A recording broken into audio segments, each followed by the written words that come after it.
A lot of people here tonight.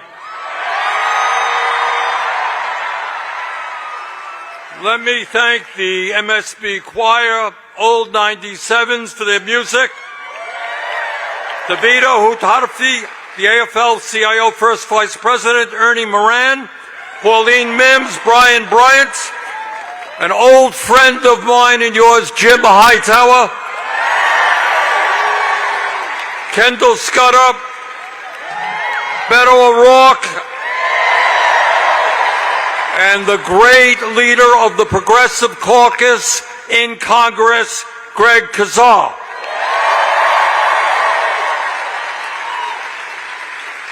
And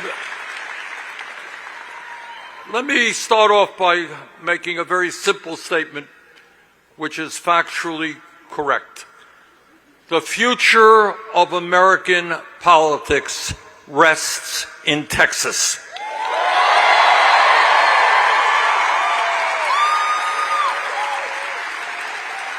As goes Texas, so goes America.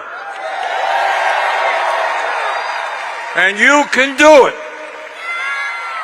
As Greg and Beto have indicated, for too many years, the Democratic Party has turned its back nationally and in Texas on the needs of working people. Let's go out, let's change that.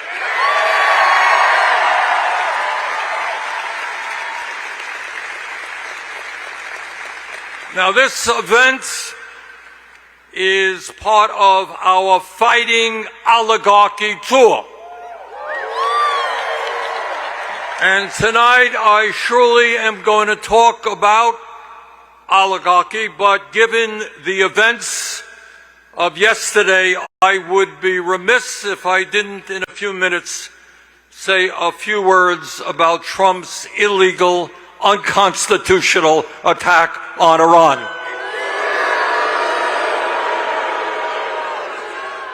But before I get there, let me say something about where I see our nation today. And what I'm going to tell you is not something you're going to see in the corporate media, and it's certainly not something that you're going to hear talked about very much on the floors of Congress. And the good, there is both bad news and good news. And the bad news is that, in my view, our country today faces more serious crises than we have ever faced in the modern history of our country. I wish I could tell you, especially for the young people, to tell you that that is not the case, but it is. And what's even making it worse is that we have a president who almost every single day goes out of his way to undermine our values and the needs of working families. But here is the good news. The American people are standing up and they are fighting back.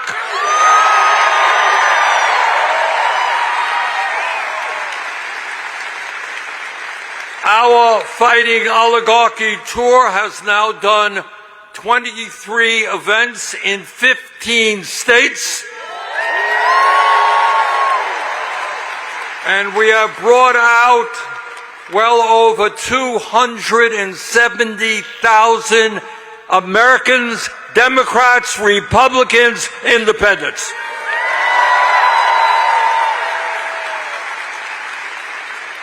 And just last Saturday, as all of you will recall, there were no Kings rallies in every state in this country. And millions and millions and millions of people stood up and said loudly and clearly, we will not accept oligarchy. We will not accept authoritarianism. We will not accept kleptocracy. And we will not accept legislation which gives massive tax breaks to billionaires and cuts programs that working people desperately need.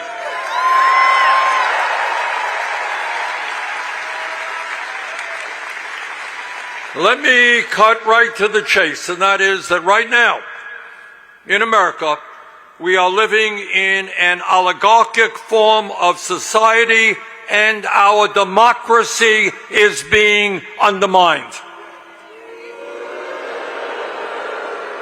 Never before in the history of our country have so few people had so much wealth and so much power, economic power and political power, and together we're going to change that reality.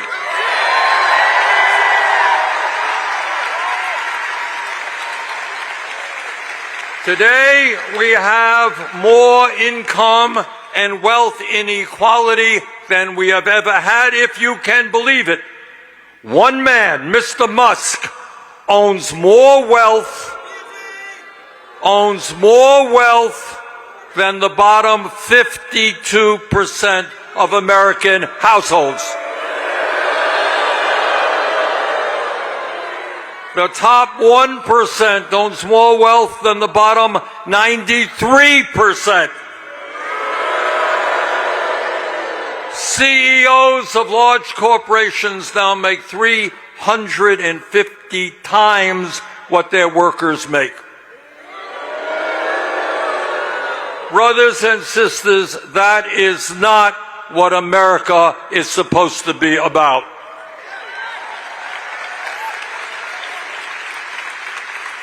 But it's not just income and wealth inequality. Today, we have more concentration of ownership in the economy, sector after sector: agriculture, transportation, financial services, media. You got a handful of large corporations owning that sector, charging us the prices when we go to a grocery store that they want. We got to start breaking up those huge corporations.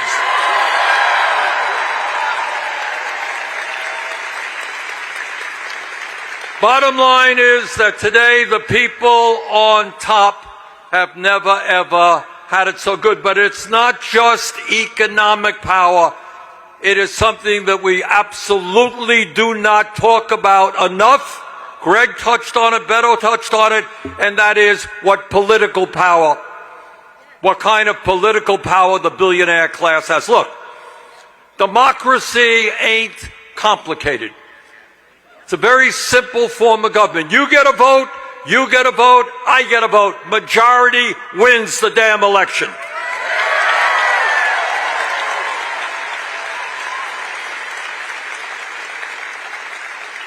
And what elections are supposed to be about is, if you want to run for office, and I hope that many of you will, but if you want to run for office, you should not have to go begging to some bloody billionaire for campaign funding so that you could win an election.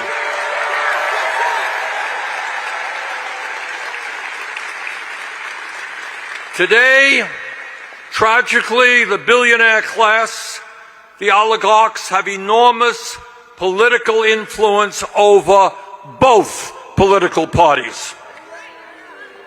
And Donald Trump has been very clear about that. He doesn't hide it. Do you remember, some of you may remember Trump's inauguration. I was I don't know how it happened, pushed to the front row, where these guys are. I'm standing a few feet away from Trump. If you will recall, right behind him, in plain vision for the world to see, were the three wealthiest people in our country. Remember that? Mr. Musk, Mr. Bezos. He'll be offended. He's doing a $20 million wedding in Venice today. And he got there in his $500 million yacht. Oh, my goodness. And Mr. Zuckerberg was there too. But that's not all. Behind those three guys were 13 other billionaires who Trump had nominated to run major federal agencies. Now, one should remember what you learned in the 6th grade. All right, think back. 6th grade civics, American history. You remember Abraham Lincoln at Gettysburg. Remember that? So Lincoln goes to Gettysburg a few days after this horrible battle where thousands and thousands of soldiers died to end the abomination of slavery. Okay? So Lincoln goes there and he's on the battlefield. And he looks around him and he says in so many words, "Those brave men did not die in vain. They died so that we can establish in our country a government of the people." That is what we believe in, and we're not going to let Trump take that away from us.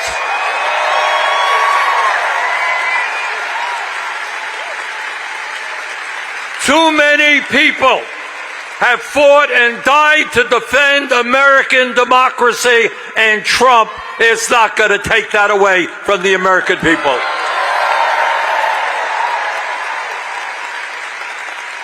But let me tell you how money in politics works, because it's not talked about terribly much in both parties.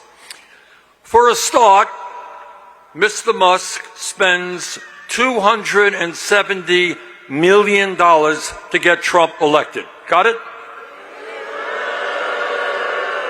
So Trump says, "Thanks for the $270, you got me elected. I am now going to make you the most powerful person in government."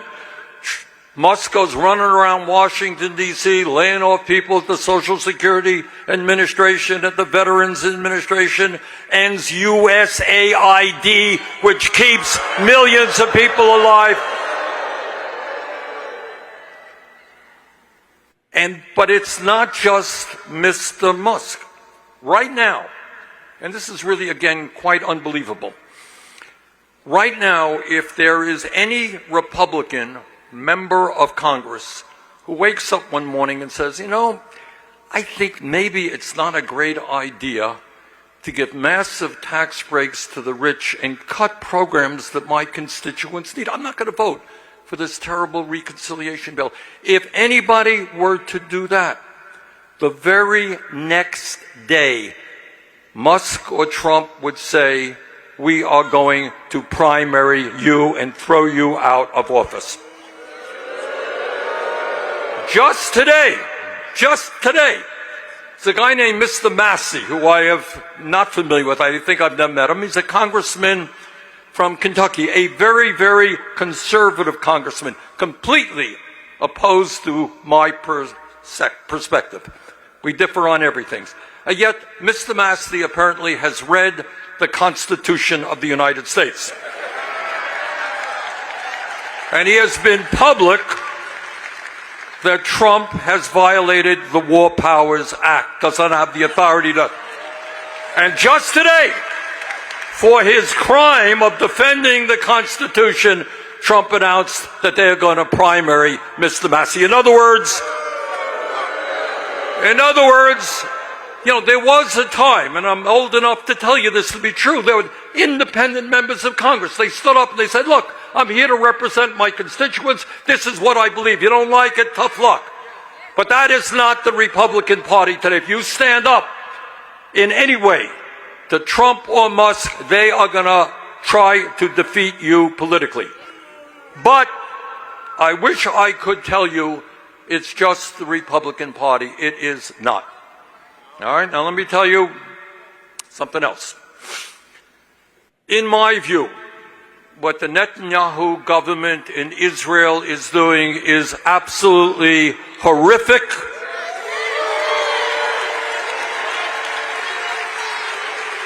Right now,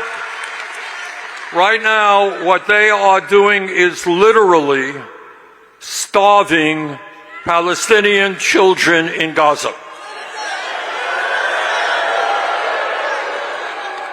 And I brought forth two very simple resolutions, which said basically, given the fact that the Netanyahu government is breaking international and American law, we should not provide them with one nickel more in U.S. military aid.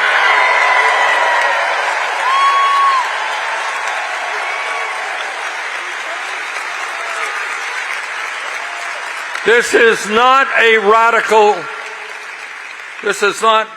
radical resolution, yet I can only get 15 votes in the Senate on one and 16 on another. Now, why is that? Do you think it is because members of the Senate feel good about children in Gaza starving to death? They don't. You think they don't know what's going on? They do. But they understand that if they stood up and said, we're not going to give another nickel to the murderous government of Netanyahu, you know what happens to them? The next day, Democratic super PACs like AIPAC say, you're out of here. And that is why, in my view, there is no more important political issue than ending this disastrous Citizens United Supreme Court decision.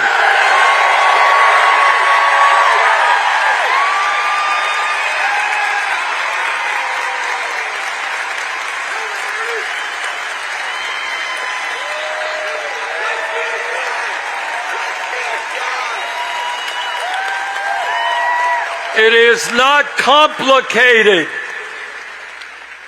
In America, our democracy means one person, one vote, not billionaires buying elections.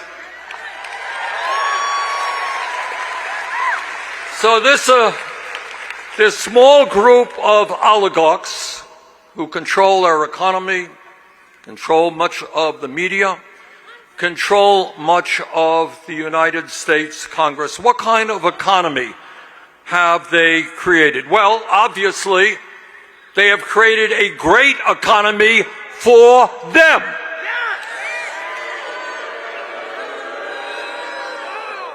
The truth is, the people on top today have never, ever had it so good in the history of our country. But as all of you know, while the 1% are doing phenomenally well, tens of millions of families in Texas, Vermont, and in every other state in this country are struggling to put food on the table, struggling to pay for outrageously high rents and housing costs, struggling to pay for health care, struggling to provide the basic needs that their families have. And here is again a reality that we don't talk about very much. You live right now in the richest country in the history of the world. But in the midst of all of that, 60% of our people are living paycheck to paycheck.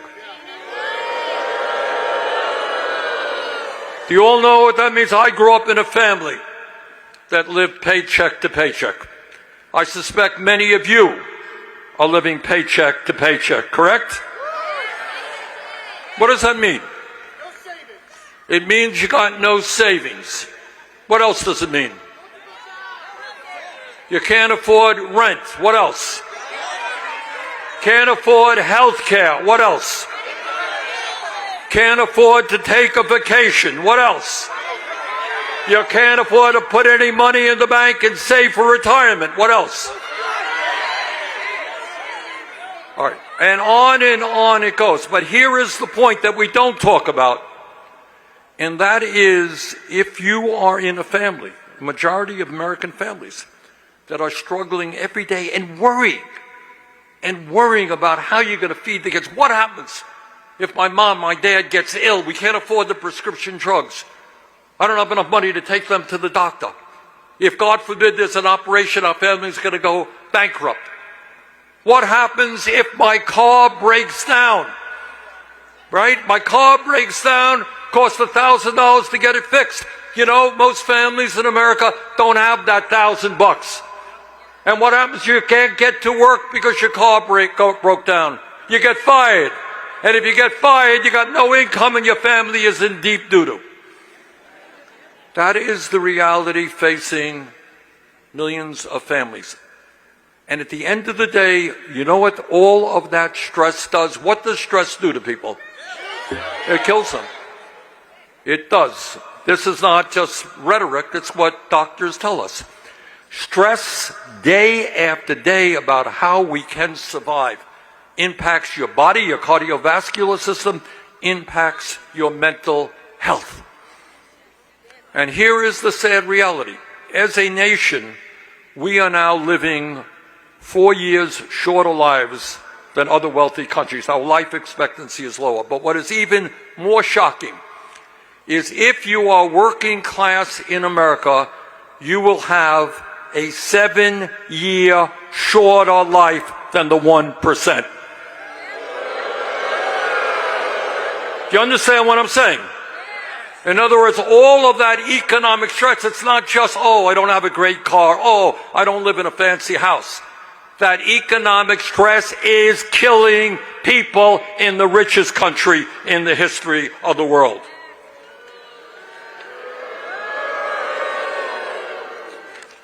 Today in America, half of older workers have nothing in the bank as they face retirement. You got that? People have worked their entire lives. 60, 65, they got nothing in the bank. 22% of our seniors are trying to get by on $15,000 a year or less. 85 million Americans are uninsured or underinsured. We have the highest rate of childhood poverty of almost any major country. 800,000 Americans sleep out on the streets. And 20 million families spend half of their income on housing. Millions of kids can't afford to fulfill their dream of a higher education. Brothers and sisters, this is America. This is the wealthiest country in the world. We must not allow that to continue happening.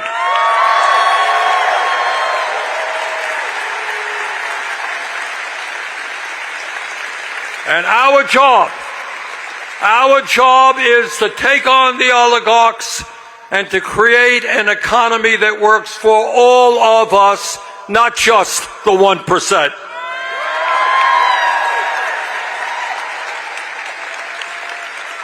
And as bad as all of that is, if you can believe it, what Republicans and Trump are proposing right now is a reconciliation bill, Trump's big, beautiful bill. This bill would give $650 billion in tax breaks to the 1%, $400 billion to large corporations in tax breaks. And to pay for it, they're going to make massive cuts in Medicaid, nutrition, and education. You know, I don't know how people could sleep at night by voting for a bill which gives $200 billion in tax breaks to the top 0.2%, and then takes food, literally, out of the mouths of hungry kids. This is immoral and this is disgraceful.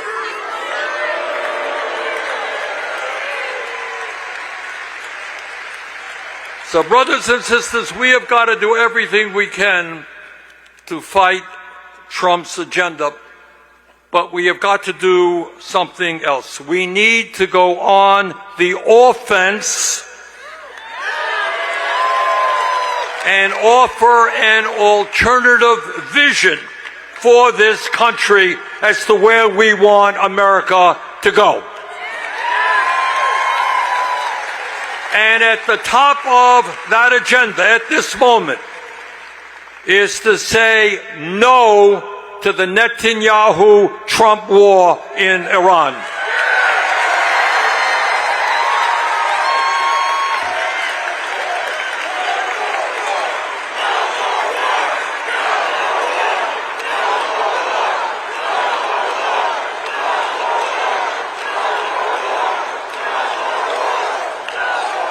Let me just tell you a story, if I might. Back in the mid-1960s, I was a young man. Yes, I was young at one point.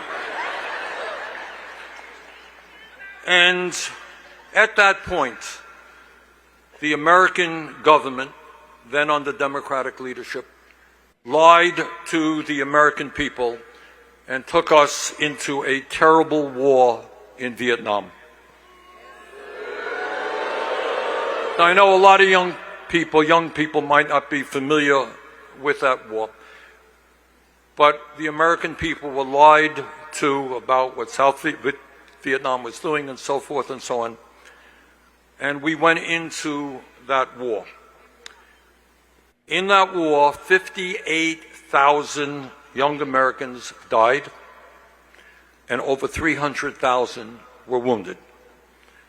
The Vietnam War devastated my entire generation. It will never leave my mind, because those were my friends, people my age who went off to Vietnam. My wife had a couple of good friends, went off to Vietnam, never came back. And for those who came back, it's not just 300,000 who were wounded. Many of those came back wounded in spirit, in mind. They were devastated by what they saw. They came home to a country that was divided because many people opposed that war. And that war not only caused so many American casualties, it killed millions of Vietnamese, and it brought instability to that entire region. And the result of that is a crazy group of people called the Khmer Rouge rose to power in Cambodia and waged a genocide in Cambodia, which killed over 2 million Cambodians. The cost of the war to the American taxpayer was many, many hundreds of billions of dollars. In other words, a lie caused massive, horrible death and suffering. That was what my generation went through in the 60s. And then years later, in 2002, I was a second-term member of Congress from Vermont, just elected to the Congress. And we heard the rhetoric in 2002 get stronger and stronger about the need to go to war against Iraq and its leader, Saddam Hussein. We were told by all kinds of people in the establishment and much of the media that Iraq was building weapons of mass destruction, and that if we did not act quickly and decisively, nuclear weapons would be dropping on America. And I want you to hear this, because this tells you a lot about what's going on today. Among those back in 2002 who told us that we had to go to war in Iraq was none other than Benjamin Netanyahu, the Prime Minister of Israel. And this is what, and I quote, this is what Netanyahu stated in a congressional hearing, and I quote, "There is no question whatsoever that Saddam is seeking nuclear weapons. If you take out Saddam's regime, I guarantee you that it will have enormous positive reverberations," end quote. Netanyahu. Now, President George W. Bush at the time, he said, quote, "Saddam's regime is seeking a nuclear bomb," end quote. And he argued for a preemptive attack, saying, quote, "We cannot wait for the final proof, the smoking gun, which could come in the form of a mushroom cloud," end quote. The United States Congress, against my vote, went to war in Iraq. And we became involved in a terrible regional civil war there.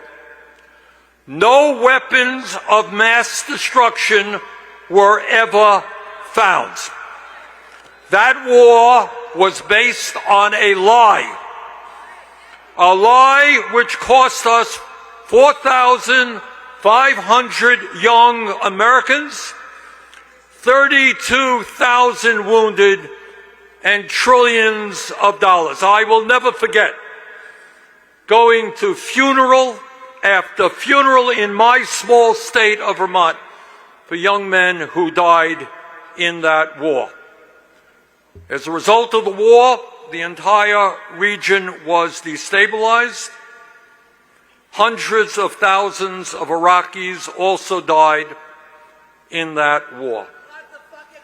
A few months ago, in terms of what's going on right now, Trump's own director of national intelligence told Congress, this is his national director of intelligence, said, quote, the intelligence community continues to assess that Iran is not building a nuclear weapon, and Supreme Leader Khamenei has not authorized the nuclear weapons program he suspended in 2003, end quote.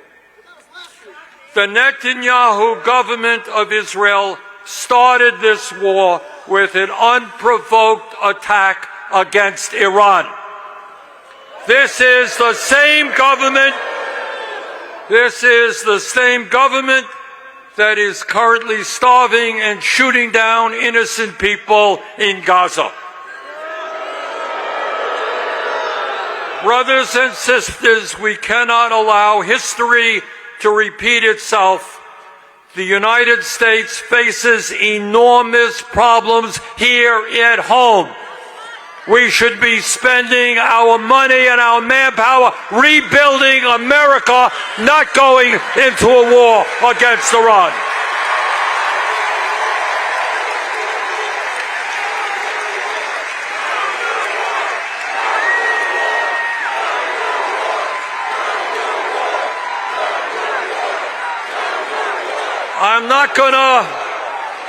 I am not gonna tell you that the fight against the oligarchs and the war makers is going to be easy. It is not going to be easy. They have enormous wealth. They have enormous power. They control much of the media. But this is what I do know.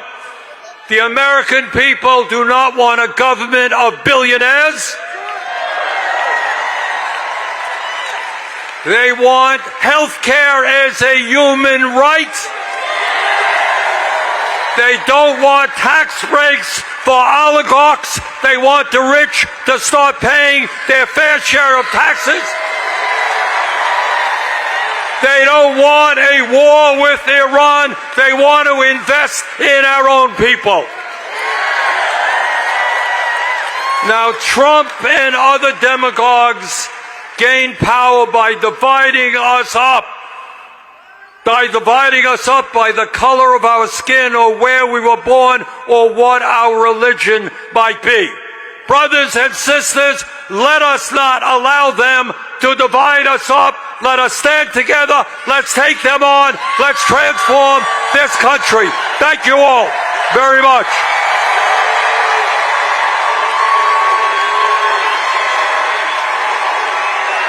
Thank you.